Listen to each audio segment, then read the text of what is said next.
Je réitère le texte que j'ai écrit sur l'humour. Voilà, donc je vais le redire. Et donc également dire que je suis en train de créer de nouveaux personnages humoristiques. Voilà. Alors, l'humour peut être une bouée quand les mots manquent et que la souffrance pèse. Il ne minimise pas la gravité d'un traumatisme. Il en change la relation, permet de respirer et de retrouver une forme de bien-être et d'agence après des blessures, des trahisons et des abandons. Pourquoi l'humour sauve ? L'humour crée un espace entre la personne et la douleur, transformant une expérience envahissante en quelque chose qu'on peut raconter et gérer. Il restaure un sentiment de contrôle en choisissant le cadre de la narration. Il réintroduit la socialité et la complicité, rompant l'isolement où prospèrent la honte et la rancœur. Les mécanismes psychologiques, recadrage cognitif, l'ironie et la distance humoristique modifient la signification d'un événement sans nier sa réalité. Régulation émotionnelle, le rire diminue la tension active des voix, le rire diminue la tension, active des voies neurobiologiques de plaisir et permet une pause physiologique face au stress. Résilience narrative, raconter une souffrance avec humour facilite l'intégration de l'événement dans une histoire de vie moins paralysante.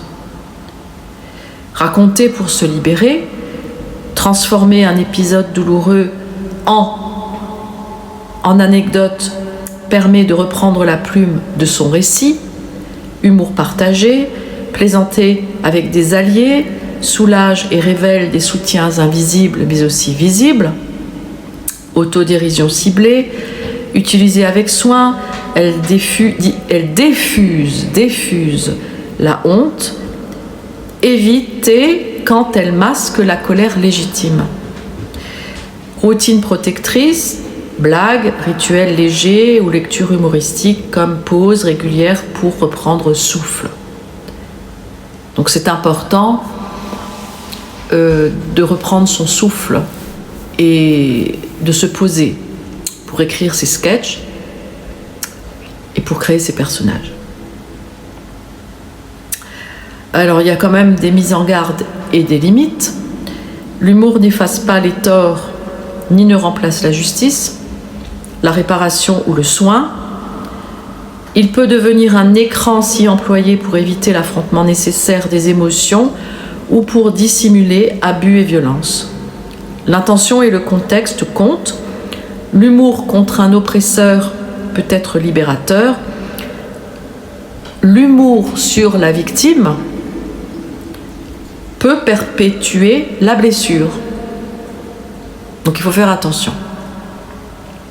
Conclusion, l'humour est un outil de survie et de lucidité qui permet de résister à la malveillance en redonnant du sens, de la distance et de la communauté.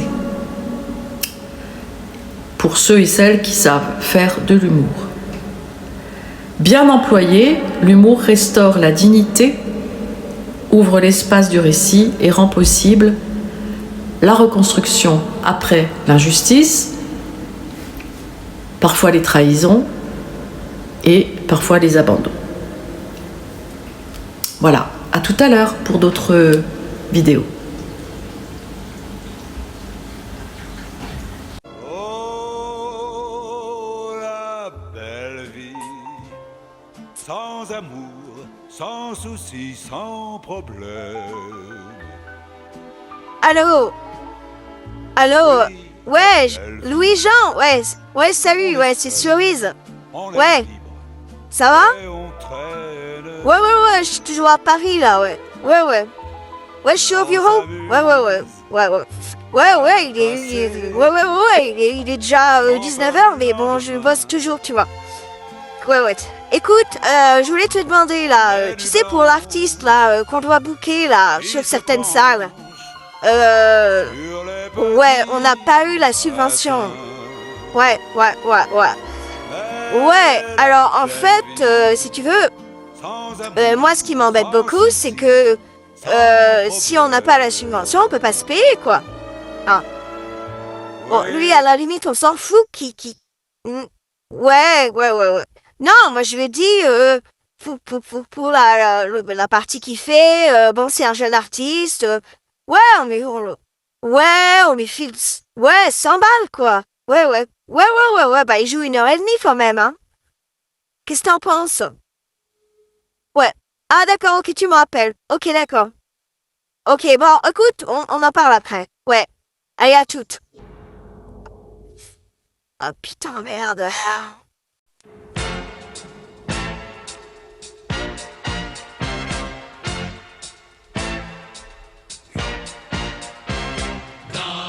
Ouais, salut, ouais, c'est Pierre-Jean Funmelon, ouais, c'est Cerise. Ouais, tu sais, moi, je suis l'actionnaire de ton agence artistique, là, Monet, hein. Ouais, bah ouais, moi, je donne pas mal de fric. Ouais. Écoute, t'as reçu la subvention, Cerise?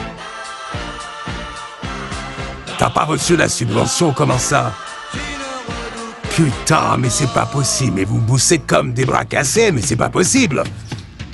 Bon, attends, je vais appeler Louis-Jean. Ouais, je te rappelle.